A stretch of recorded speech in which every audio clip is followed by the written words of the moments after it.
జ్ఞాపకం చేసుకుంటే మోషే భక్తుడు కూడా భయపడ్డాడు. ఈరోజు మన జీవితంలో కూడా మేలు చేయటానికి వెళితే చివరికి కీడు ఎంటబడుతుందేమో. మోషేను ఆ ఐగుప్తు రాజు అయ్యున్న ఫరో చంపజూచెను. ఆయన ఏం చేయలేదే, మంచి చేశాడే. ఒక బలహీనుణ్ణి బలవంతుడు బలంతో విర్రవీగి కొడతంటే అడ్డెళ్ళిపోవటం నేరమా? కానీ అక్కడ ఏమొచ్చిందనంటే, నువ్వేమో నాన్ లోకలు, మీరు బానిసలు, కానీ మేము లోకలు, మేము ఐగుప్తీయులు, దేశం మాది, రాజ్యం మాది అని చెప్పి ఈ స్థానానికి బట్టిన పిచ్చ చేత ఒకడేమో పాపానికి మూలమవుతున్నాడు, ఇంకొక ఆయనేమో భయంతో పారిపోయి దేవుని ఆశీర్వాదానికి చేరువవుతున్నాడు. వాక్యంలో మనం చూస్తే మోషే పారిపోయి ఎక్కడికి వచ్చాడనంటే మిద్యాను అరణ్యంలోనికి వచ్చాడు. మిద్యాను దేశంలోనికి వచ్చి అక్కడ నిలిచిపోయాడు. ఒక బావి ఉంటే బావి దగ్గర కూర్చుండిపోయాడంట. ఊరు బయట ఒక బావి ఉన్నది, ఆ బావి దగ్గరికి వచ్చి కూర్చున్నాడు. మన జీవితంలో దేవుడు మనకు మేలు చేయాలి, దేవుడు మనకు ఆశీర్వాదం ఇవ్వాలి. నీకు కూడా మోషేలాగా కొన్ని శ్రమలు ఎంటబడుతున్నాయేమో. ఈ ఉపవాస దినాలలో మనం అటో ఇటో పారిపోవటం కాదట, కానీ ఎక్కడికి రావాలి? జీవపు ఓట అయ్యున్న ఆ బావి లాంటి సజీవుడైన యేసయ్య దగ్గరికి మనము రావాలి. ఆయన అంటాడు, విశ్వసించువాని కడుపులో నుండి జీవధారలు బయటికి వస్తాయంటున్నాడు. ఈరోజు దేవుని యందు మనం విశ్వాసం ఉంచితే, ప్రభు యందు మనం నమ్మకం ఉంచితే మనం ఎక్కడికి రావాలి? మన కష్టాలలోనంటే సజీవుడైన దేవుని సన్నిధానంలోనికి రావాలి. బావి దగ్గరికి వచ్చి మోషే భక్తుడు కూర్చున్నాడు. మనం కూడా అక్కడికి రావాలి, దేవుని దగ్గరికి రావాలి, జీవపు ఓటల దగ్గరికి రావాలి, జీవవాక్యం దగ్గరికి రావాలి. ఆయన మాటలు మన హృదయంలో నింపుకుంటే దేవుడు మనకున్న ప్రతి విధమైన భయానకమైన పరిస్థితులలో నుంచి మనల్ని విడిపించి మనకు మేలు చేస్తాడండి.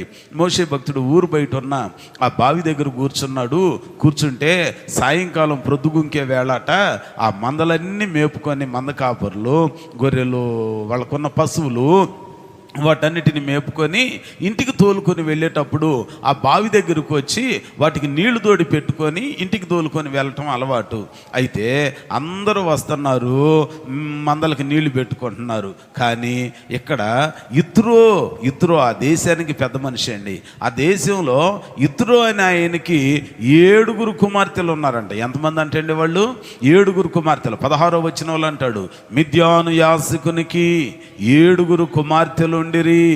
వారు వచ్చి తమ తండ్రి మందకు పెట్టుటకు నీళ్లు చేది తొట్లను నింపుచుండగా మంద కాపరులు వచ్చి వారిని తోలివేసిరి. మంద కాపరులు వచ్చి ఏం చేస్తున్నారంట? ఆడపిల్లలు కదా, ఏం చేస్తారు పాపం? తోడబుట్టిన మగపిల్లలు ఉంటే వాళ్ళు కూడా కర్రో కత్తి వేసుకొని వచ్చేవాళ్ళు. ఆడపిల్లలు కదా, చులకనైపోయింది కదా, పక్కకు పెట్టండి మీ మందలు అని అంటున్నారంట. మగాళ్ళు వాళ్ళకున్న పురుషాహంకారంతో వచ్చి ఆ బావి దగ్గర నీళ్లు తోడుకొని వాళ్ళ మందలకు పెట్టుకుంటున్నారు. 1 రోజా 2 రోజుల? ప్రతిరోజు ఇదే తంతండి, ప్రతిరోజు ఇలాగనే జరుగుతుందంట. ఇంటికి వెళ్ళి బాధ అంతా చెప్పుకుంటున్నారంట. పానీలేమ్మా, ఎందుకు వచ్చిన వాళ్ళు, నేను అసలే పెద్ద మనిషిని, ఇక్కడ ఎందుకు గొడవ, ఎందుకమ్మా మిమ్మల్ని రోడ్డు మీదకి దాటం ఎందుకమ్మా అని చెప్పి సర్ది చెప్తున్నాడంట. అట్లాగనే దినాలు గడిచిపోతున్నాయి, అట్లాగనే నెలలు దొరికిపోతా ఉన్నాయి. మొత్తానికి ఒకరోజు అంట ఈ 7 కుమార్తెలు చీకటి పడకముందే ఇంకా పొద్దుండగానే వాళ్ళ మందలు తోలుకొని ఇంటికి వచ్చేసారు. ఇంటికి రాగానే తండ్రికి ఆశ్చర్యం వేసింది. అదేంటమ్మా ఎంత పెందల కడ వచ్చారు? ఎప్పుడు మీరు వచ్చేసరికి చీకటి పడిద్ది కదా, ఏమైంది ఇంత పెందల కడ వచ్చారని అంటే అప్పుడు వాళ్ళు చెప్తున్నారంట, నాయనా మేము మా మందలకు నీళ్లు పెట్టుకుంటుంటే మన స్థానికంగా ఉన్న మంద కాపర్లు చెడగొట్టారు. ఎవరంటే వాళ్ళు స్థానికంగా ఉన్నవాళ్లే. తెల్లారితే నీ ముఖం చూసేవాళ్లే, తెల్లారితే నీ దగ్గరకు వచ్చేవాళ్లే, తెల్లారితే నీకు వందనాలు చెప్పేవాళ్ళు. మరి యాజకుడు కదా, తెల్లారితే నీ ప్రార్థన చేయించుకునేవాళ్ళు నీ చేత. కానీ యాజకుని పిల్లలం కదని జాలి దయగొళ్ళు లేకుండా పొలంలో మమ్మల్ని దగ్గరకు రానియకుండా దూరంగా తోలివేస్తున్నారు. నాన్న నీకు చాలాసార్లు చెప్పాం కదా. అవునమ్మా, మరి ఈరోజు ఎందుకు ఇంత పెందల కాడ వచ్చారు అని అంటే అప్పుడు చెప్తున్నారంట, ఇదిగో ఐగుప్తీయుడు ఒకడు వచ్చి, అంటే వాళ్ళకి తెలియదు ఆయన హెబ్రీయుడు అని, ఐగుప్తు దేశంలో నుంచి వచ్చాడు. ఐగుప్తీయుడు ఒకడు వచ్చి ఆ వచ్చిన స్థానికంగా ఉన్న మమ్మల్ని భయపెట్టే స్థానిక మంద కాపరులందరినీ చెదరగొట్టి తోలివేసి, ఆడపిల్లలరా వాళ్ళని ముందు దాగనండి, వాళ్ళ మందలకు పెట్టుకోనండి అని మాకు చొరవ చేసి మాకు సహాయం చేశాడు నాయన అన్నానంటే వెంటనే ఎప్పుడు అంటున్నాడంట ఆయన ఆ మాట కోసం చెప్పి ఇదంతా చూడండి. ఒకసారి చదువుదామండి, 19వ వచనం చూద్దామండి. 19 అందుకు వారు, ఐగుప్తీయుడు ఒకడు మంద కాపరుల చేతిలో నుండి మమ్మను తప్పించి వడిగా నీళ్లు చేది మన మందకు పెట్టెననగా.